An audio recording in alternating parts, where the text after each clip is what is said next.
नमस्कार दोस्तों, आप सभी का हमारे YouTube चैनल मन का वॉइस में स्वागत है। मैं रोज एक शिक्षाप्रद कहानी लेकर आता हूँ। चलिए कहानी शुरू करते हैं। कहानी का शीर्षक है एक पतिव्रता स्त्री जिसके आगे यमराज भी हार गए। एक नगर में देवदत्त नाम के परम प्रतापी राजा राज करते थे। वह परम दयालु, प्रजापालक और न्यायप्रिय राजा थे। वह बहुत बड़े धार्मिक भी थे। उनके राज्य में हमेशा धर्म का कार्य होता रहता था। प्रजा खुशहाल थी, ब्राह्मण खुश थे। याचक कभी खाली हाथ नहीं लौटते थे, इसलिए याचक भी खुश थे। राजा से सारी प्रजा खुश थी। परंतु राजा के पास एक दुख का कारण था कि राजा को कोई औलाद नहीं थी। रानी भी औलाद ना होने के कारण बहुत उदास रहती थी। रानी को जब लगा कि उसे तो अब औलाद हो ही नहीं सकती, तो उसने राजा की दूसरी शादी अपनी छोटी बहन से करा दी।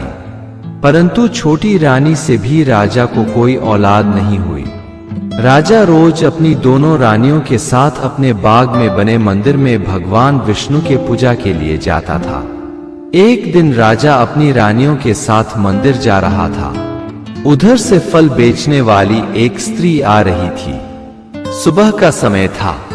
वह फल बेचने वाली जब राजा रानी को एक साथ देखी तो अपना मुंह दूसरी तरफ घुमा ली। राजा रानी को दंडवत प्रणाम भी नहीं किया। राजा को उस औरत का इस तरह मुंह फेर लेना बहुत बुरा लगा। उस वक्त तो राजा मंदिर चला गया, परंतु वापस दरबार लौटते ही सैनिक भेजा फल वाली स्त्री को दरबार में बुलवा लिया। जब स्त्री दरबार में आई तो राजा ने उससे राजा रानी को देखकर मुंह फेर लेने का कारण पूछा।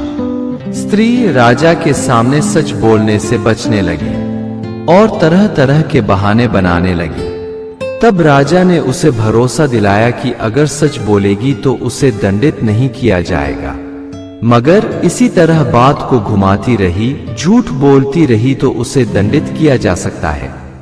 तब स्त्री ने बताया कि महाराज, सुबह सुबह बिना पुत्र वाले स्त्री या पुरुष के मुंह देख लेने से दिन भर भोजन नहीं मिल पाता है। सुबह की बोहनी बिगड़ जाती है। इसीलिए आपको और रानी को देखकर अपना मुंह फेर लिया था। राजा सच बोलने पर उसे सोने की 5 मुहरें देकर घर जाने को कहा। वह अपने घर लौट गई। परंतु राजा के मन में यह बात बैठ गई कि मेरी प्रजा मेरे पुत्रहीन होने के कारण मुझे देखकर अपना मुंह फेर ले रही है।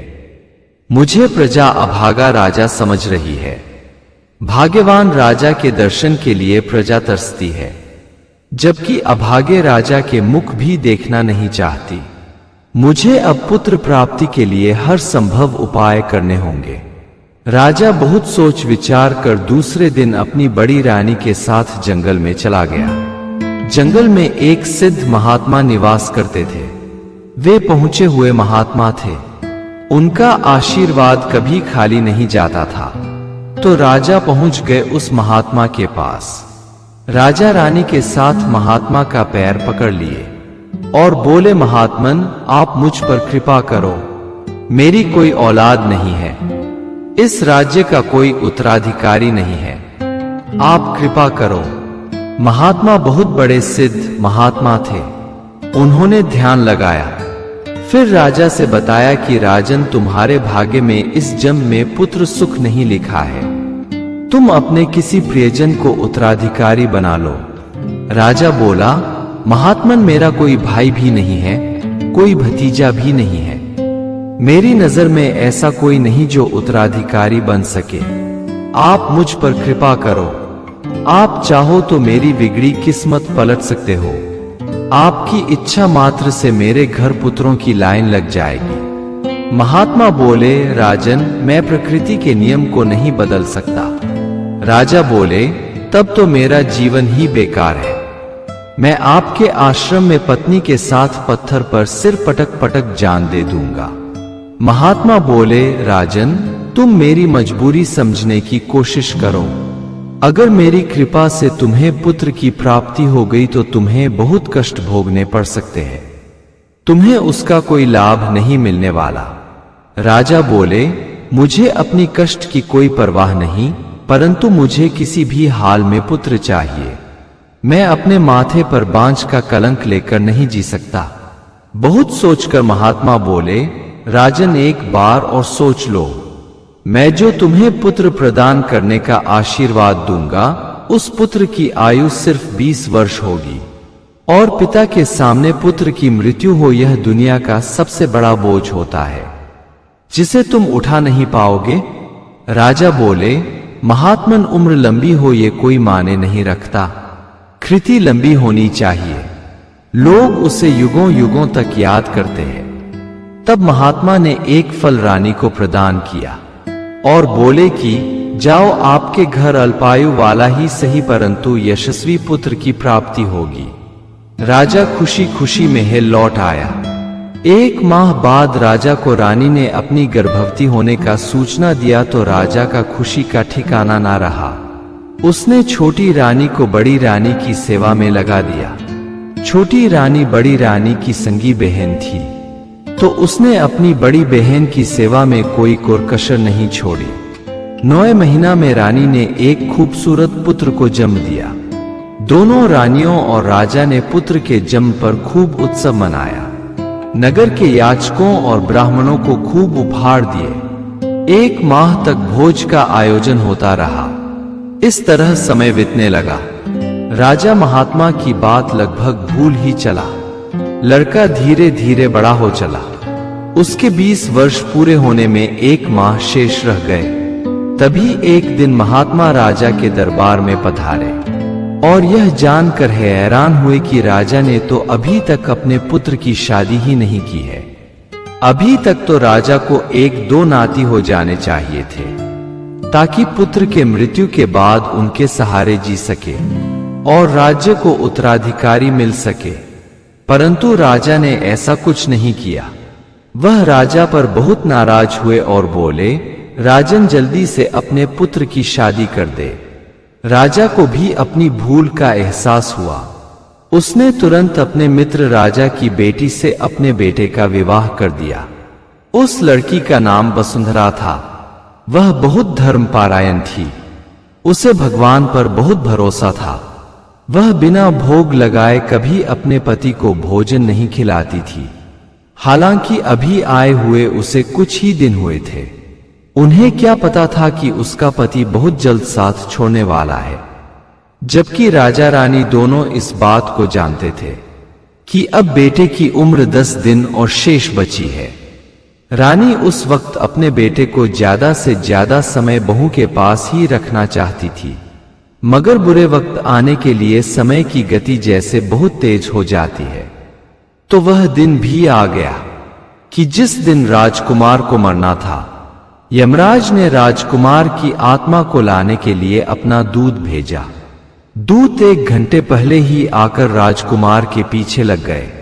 एक सर्प के काटने से राजकुमार की मृत्यु होनी प्रेरित थी, तो यमराज से प्रेरित हो सर्प राजमहल में प्रवेश कर गया। उधर राजकुमार की पत्नी राजकुमार का भोजन लेकर पहले ठाकुर जी को भोग लगाने राजदरबार के मंदिर में चल पड़ी। तभी एक ब्राह्मण, जो अपनी विधवा बेटी के साथ एक गांव में रहता था, वह बहुत गरीब ब्राह्मण था। वह बहुत बूढ़ा भी हो चला था। अब उससे पूजा पाठ तो दूर चलना मुश्किल था। उसे और उसकी बेटी को भोजन किए हुए भी कई दिन गुजर गए थे। जब बेटी से भूख बर्दाश्त नहीं हुई तो अपने पिता से बोली, पिताजी, अब अगर भोजन नहीं मिला तो प्राण निकल जाएंगे। आप किसी तरह राजदरबार जाओ और अपनी व्यथा सुना भोजन लेकर आओ। वह गरीब ब्राह्मण राजा से मिलने राजदरबार पहुंचा, मगर उसे दरिद्र जान द्वारपाल राजा तक पहुंचने ही नहीं दिए। वह निराश हो लौट रहा था। तभी उसे एक स्त्री थाली में भोजन लेकर मंदिर के तरफ जाती दिखाई दी, तो उसने उस स्त्री से अपनी व्यथा सुना भोजन की याचना कर डाली। वह स्त्री राजकुमार की पत्नी थी, धर्मपरायण थी। तो उसने सोचा, मैं तो दोबारा से भी लाकर ठाकुर जी को भोग लगा सकती हूँ, परंतु ब्राह्मण और उसकी बेटी की आत्मा पहले तृप्त होनी चाहिए। भगवान भी तो हर इंसान के आत्मा में निवास करते हैं। वे सभी में है। हो सकता है उनकी ही कोई लीला हो। यह सोच उसने ठाकुर जी के भोग वाली थाली ब्राह्मण को दे दी और बोली, बाबा, पहले आप अपना और मेरी बहन की भूख शांत करें और कल इसी वक्त यहां पधारें। मैं अपने ससुर से कहकर पूरी जिंदगी भर के लिए भोजन का प्रबंध करा दूंगी। फिर कभी आपको कहीं मांगने की जरूरत नहीं पड़ेगी। चूंकि वह थाली ठाकुर जी की थाली थी, वह ब्राह्मण के हाथ में जाते ही 56 भोग में बदल गई। ब्राह्मण उसे लेकर अपने घर गया तथा अपनी बेटी के साथ भोजन किया। ब्राह्मण की बेटी ने कभी जिंदगी में वैसा भोजन नहीं खाया था। वह पिता से बोली कि पिताजी, जिसने भी मुझे इतना सुंदर स्वादिष्ट भोजन दिया, उस बहन का सुहाग दीर्घ काल तक चमकता रहे। वह अपनी आत्मा से राजा की बहू को आशीर्वाद दे डाला। भगवान हमेशा भक्त से बंधे होते हैं। उसने देखा कि ब्राह्मणी ने जिस स्त्री को दीर्घ काल तक सुहागन का आशीर्वाद दे डाला है, वह तो कुछ ही देर में मरने वाला है। नारायण ने तुरंत सुदर्शन को आदेश दिया कि वह राजकुमार की रक्षा करे। सुदर्शन राजकुमार के चारों तरफ घूमकर रक्षा करने लगा। उधर दोबारा से भोजन ले बहू मंदिर में गई और भोग लगाकर वापस लौटी तो उसने देखा कि राजकुमार बैठे हैं। एक चक्र उनकी परिक्रमा कर रहा है। एक सर्प राजकुमार को काटने का प्रयत्न कर रहा है, परंतु चक्र उसकी गर्दन काट लेने की धमकी दे उसे पीछे भगा रहा है। दो दैत्य उस चक्र से झगड़ रहे हैं कि तुम प्रकृति के नियम में बांधा बन रहे हो। इस प्रकार राजकुमार का मृत्यु का समय बीत जाता है। समय बीतने पर यमराज खुद हाजिर हो जाते हैं। यह देख खुद नारायण भी उपस्थित हो जाते हैं और कहते हैं कि विधवा ब्राह्मणी ने राजकुमार की स्त्री को सदा सुहागन का आशीर्वाद दे दिया है। अब भक्त का मान रखना, उसके आशीर्वाद का लाज रखना हमारा काम है। तब यमराज कहते हैं, प्रभु, आप अपने ही नियम कैसे बदल सकते हैं? तब भगवान कहते हैं कि भक्त के लिए मुझे नियम भी तोड़ने पड़ते हैं। आप जानते हो मैंने ऐसा कई बार किया है, क्योंकि जब तक भक्त हैं तभी तक मैं भगवान हूं और भक्त और भगवान की मर्यादा के लिए नियम में बदलाव करना ही पड़ता है। अब 100 साल तक राजकुमार का कोई अहित कर ही नहीं सकता। मैंने 100 साल इसकी उम्र बढ़ा दी है।